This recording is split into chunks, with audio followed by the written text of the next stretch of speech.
This is the Media Police Post, broadcasting from the Fort Hall School of Government. And in this show, we police the state of truth in the Republic.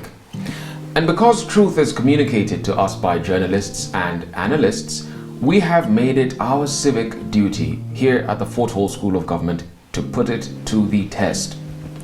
We advance from two confirmed truths about the media. One, and according to Roger Stone, the media is either lazy or evil. And for the most part, it is both evil and lazy. That is why the truth, their truth, must be put to a test. Two, another confirmed truth is that journalism is verified gossip. In fact, what is presented to us as news analysis is gossip that has been verified by journalists.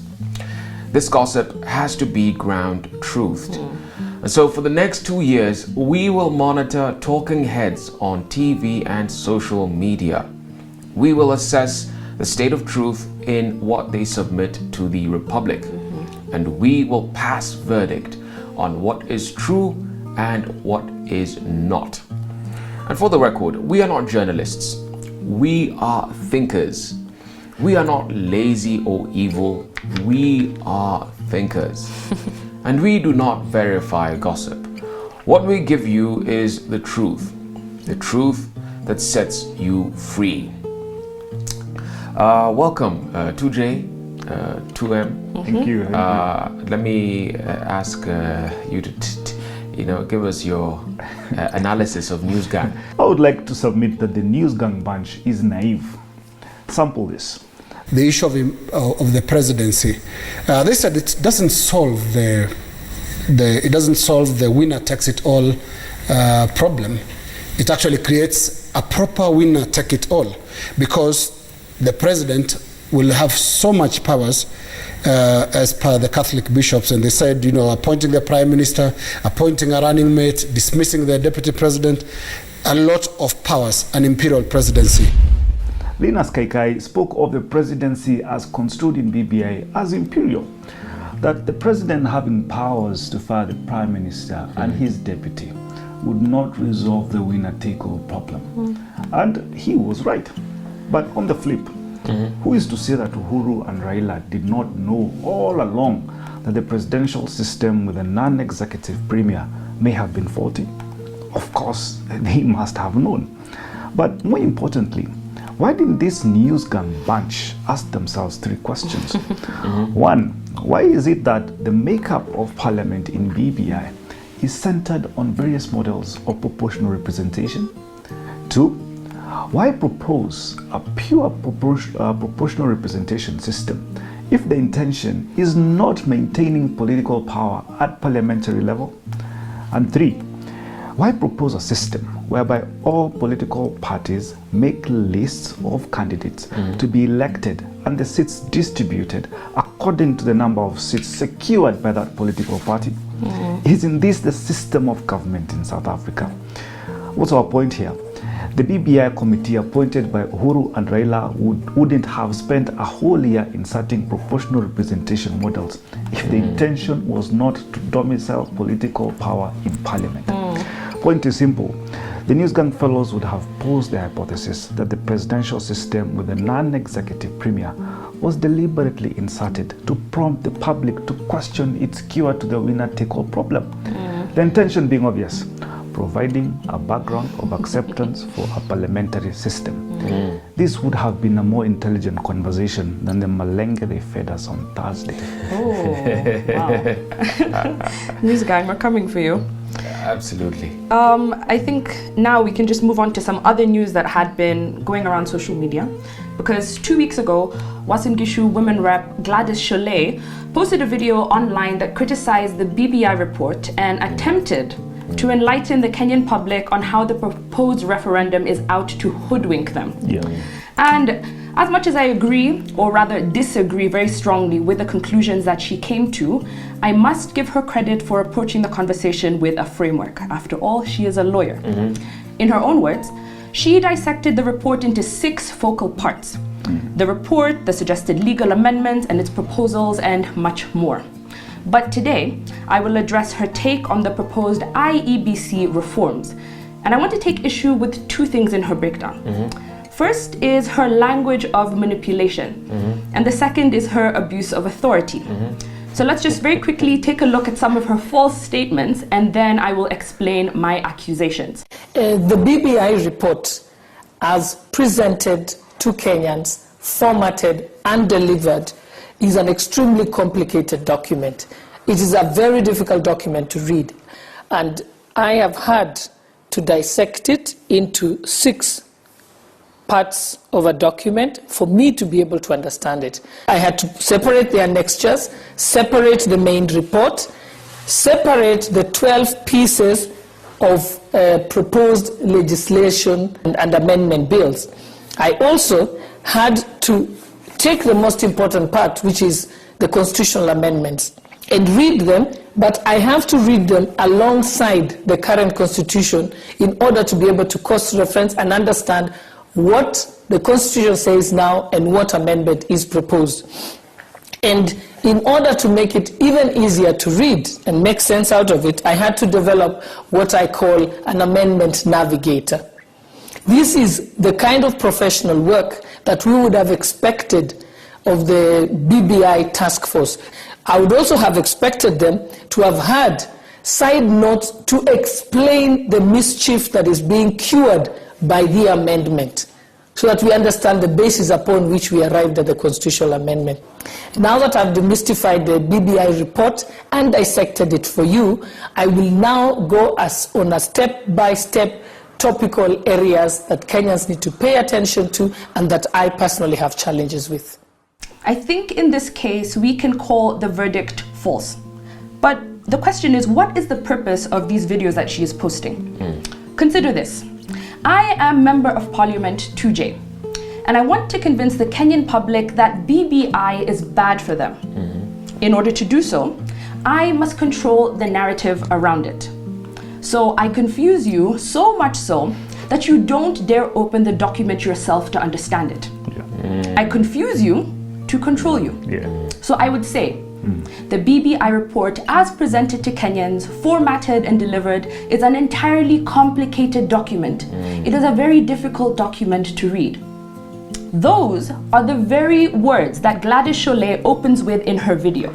And so you, the average Kenyan, take her at face value. After all, she's a decorated lawyer and a representative of the people. She must know what she's talking about. But I would like to take it upon myself to diagnose Gladys Sholay on behalf of the Kenyan public.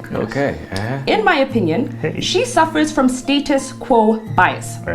Status quo, as we know, explains the current state of affairs. It applies to the way things are as opposed to the way things could be. However, on the diagnosis of Gladys Sholay, she suffers from the following symptoms: cognitive dissonance, irrationality, and inertia. Simply put, the status quo bias is evident when people prefer to keep things the same by doing nothing. And so then, what is Gladys Sholay trying to preserve? In our opinion, she wants to maintain our current model of winner takes all. And someone is very, very happy for her to bash BBI at all costs. So first, she confuses you. This woman has mastered the art of manipulation.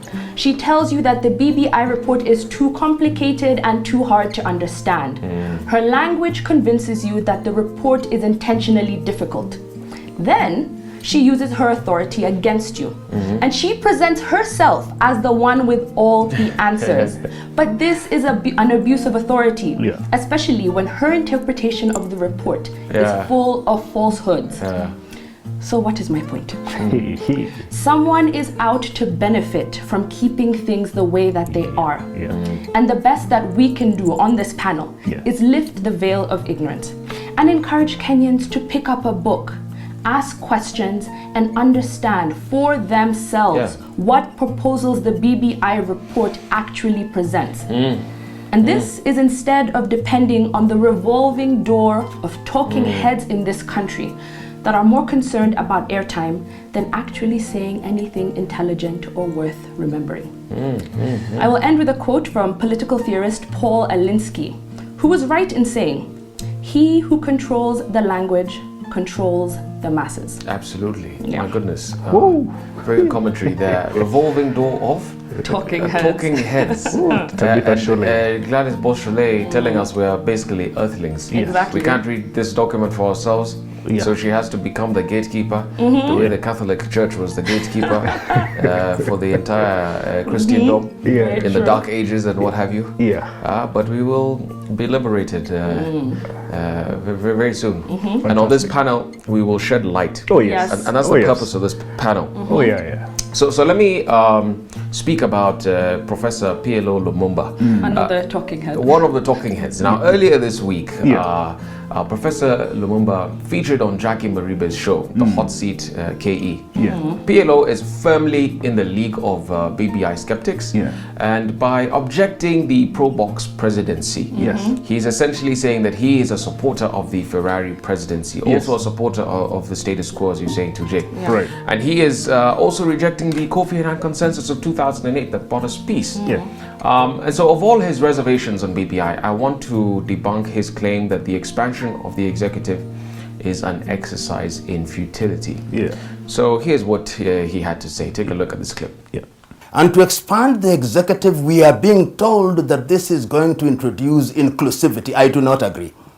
When you create the office of the prime minister and you create the office of the two deputy prime ministers and you create the leader of the opposition, how does that in and of itself create inclusivity in a country where ethnicity has become the way of mobilizing the population?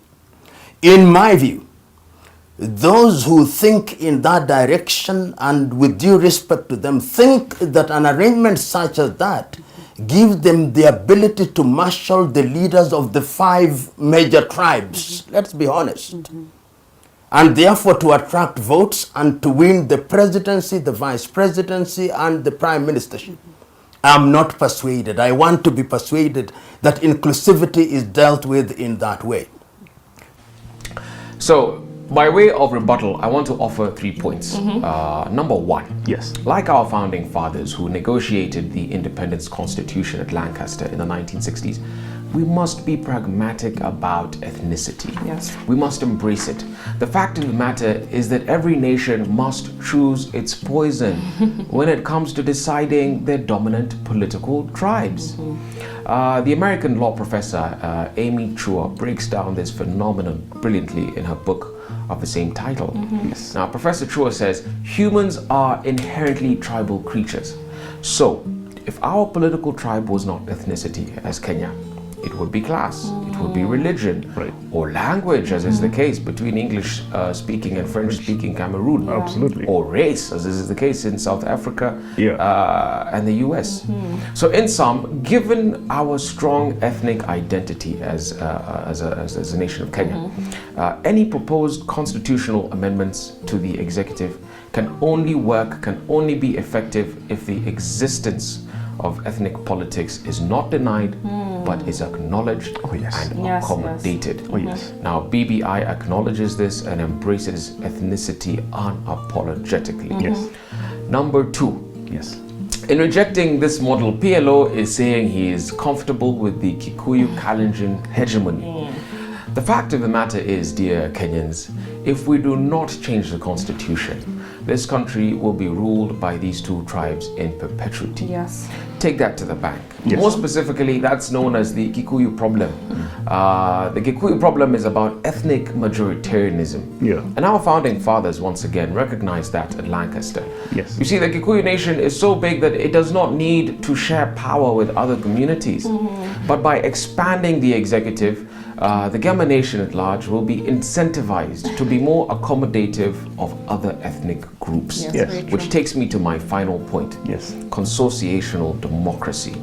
Now, simply put, this form of democracy holds that in deeply divided societies such as ours, we have to be deliberate about power sharing in the executive. Yes. And examples abound from Western Europe. They include Switzerland, the Netherlands, Belgium. These countries are deeply divided ethnically. And the broader the representation, the more likely the ethnic groups feel bound to the existing political system.